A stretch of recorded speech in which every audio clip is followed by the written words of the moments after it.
Je m'appelle Gaëtan. Bonjour M. Varela. Le choix du président de cette perspective, François Bayrou est nommé Premier ministre. Notre position n'a pas varié.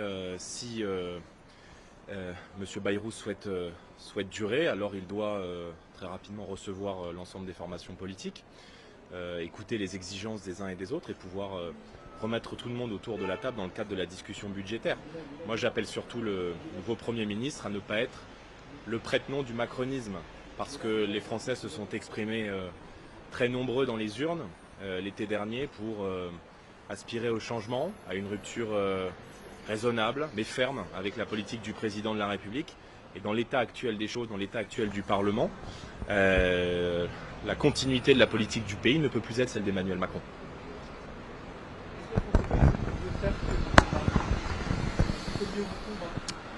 En tout cas, il a entre ses mains, à partir de maintenant, la stabilité à la fois de nos institutions, de la vie économique du pays et de la vie démocratique. François Bayrou a fait de la proportionnelle aux élections législatives l'un des combats de sa vie. Et je pense que la proportionnelle est l'une des clés pour sortir de ce tripartisme et permettre de dégager des majorités dans le cadre d'une révision du fonctionnement des élections.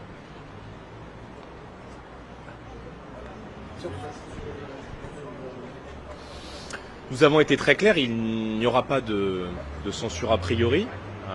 Notre censure a priori aura été engagée à l'encontre d'une personnalité issue de la gauche et issue de l'extrême gauche, et nous avions parfaitement indiqué que nous étions prêts à ne pas censurer a priori une personnalité ou un profil qui serait issu de la droite et du centre, si tant est qu'ils entendent le message des urnes et le message des électeurs. Je représente avec Marine Le Pen une formation politique qui a recueilli 11 millions de voix, qui a le premier groupe à l'Assemblée nationale.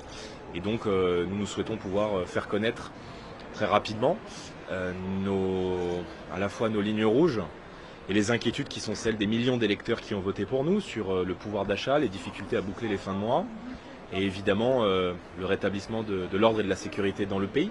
Je crois qu'il y a une aspiration au changement très forte, encore une fois, dans notre pays.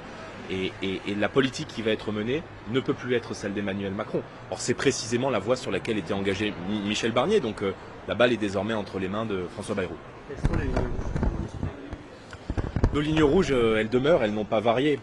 Dans le contexte que vit le pays, on ne pourrait pas assumer et faire prêter à l'économie française une augmentation d'impôts, à la fois pour les classes moyennes, les classes populaires, à la fois pour nos entreprises, qui sont aujourd'hui dans un climat d'incertitude. Pas de déremboursement de médicaments, de ne pas fragiliser la situation économique et sociale de nos retraités. Nos lignes rouges, elles demeurent, mais ce n'est pas nos lignes rouges, ce n'est pas les lignes rouges du parti, ce sont les lignes rouges et les aspirations de millions d'électeurs. Emmanuel Macron est un président bunkerisé, qui a fait le choix d'un nouveau Premier ministre. Ce nouveau Premier ministre doit prendre en considération la nouvelle donne politique et il doit entendre qu'il n'a pas de légitimité démocratique ni de majorité à l'Assemblée nationale, ce qui suppose donc un dialogue nécessaire avec l'ensemble des forces représentées au Parlement, c'est-à-dire un respect à l'égard de tous les Français, y compris les Français qui n'ont pas voté pour Emmanuel Macron lors des dernières élections européennes et législatives. Je vous remercie. Merci à tous.